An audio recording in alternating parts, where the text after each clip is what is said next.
All of his co-workers were gone. What could it mean? Stanley decided to go to the meeting room. Perhaps he had simply missed a memo.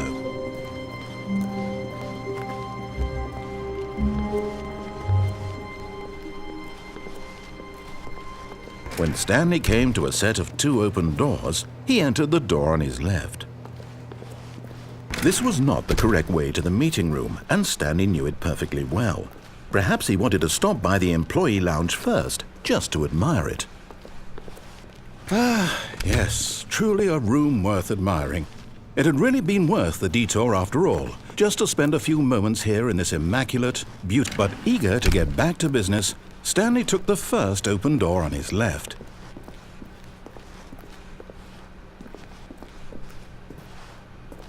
Stanley was so bad at following directions, it's incredible he wasn't fired years ago.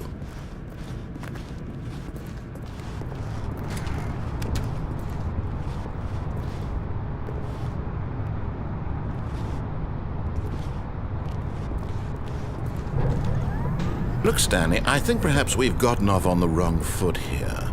I'm not your enemy, really, I'm not.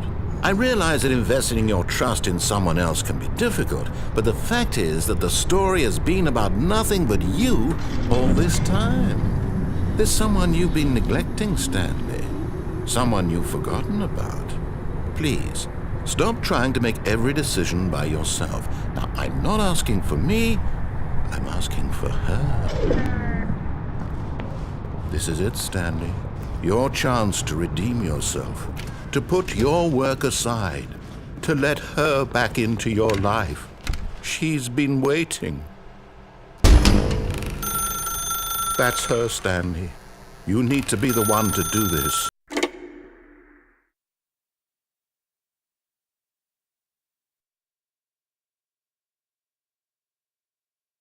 Oh, Stanley, is that you? Hold on, sweetie. Sorry to keep you waiting. I'm just pulling the bread out of the oven. All right. Okay, there we go. All right, now, I want you to come in and tell me all about your day. Gotcha! Oh, come on.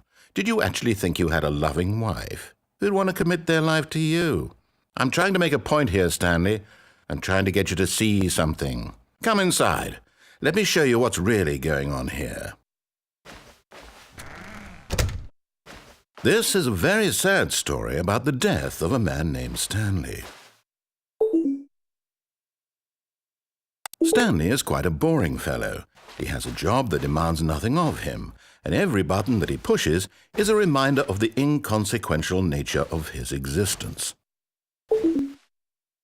Look at him there, pushing buttons, doing exactly what he's told to do. Now he's pushing a button. Now he's eating lunch. Now he's going home. Now he's coming back to work.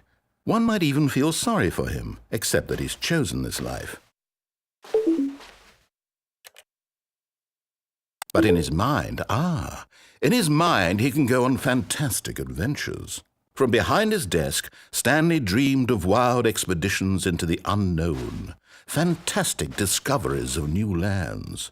It was wonderful. And each day that he returned to work was a reminder that none of it would ever happen to him.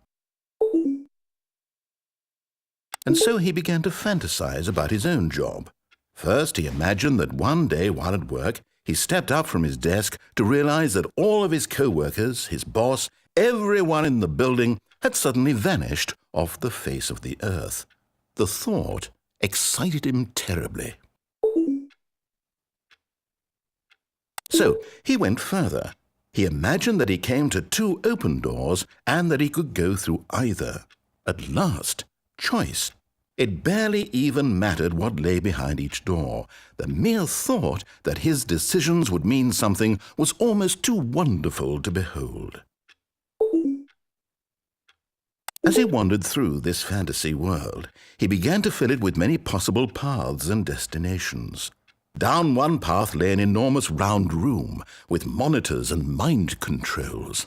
And down another was a yellow line that weaved in many directions. And down another was a game with a baby. And he called it the Stanley Parable. It was such a wonderful fantasy, and so in his head he relived it again, and then again, and again, over and over, wishing beyond hope that it would never end, that he might always feel this free.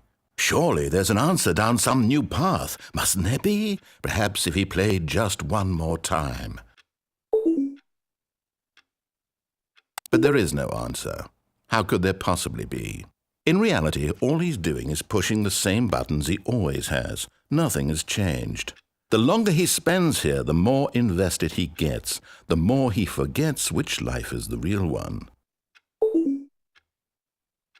And I'm trying to tell him this, that in this world he can never be anything but an observer, that as long as he remains here, he's slowly killing himself. But he won't listen to me. He won't stop. Here, watch this.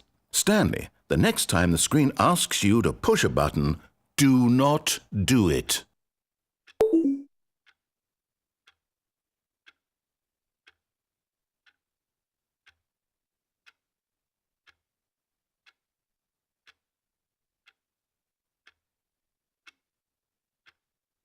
You see? Can he just not hear me? How can I tell him in a way that he'll understand that every second he remains here, he's electing to kill himself? How can I get him to see what I see? How can I make him look at himself? I suppose I can't, not in the way I want him to. But I don't make the rules. I simply play to my intended purpose, the same as Stanley. We're not so different, I suppose. I'll try once more to convey all this to him. I'm compelled to. I must. Perhaps, well, maybe this time he'll see. Maybe this time.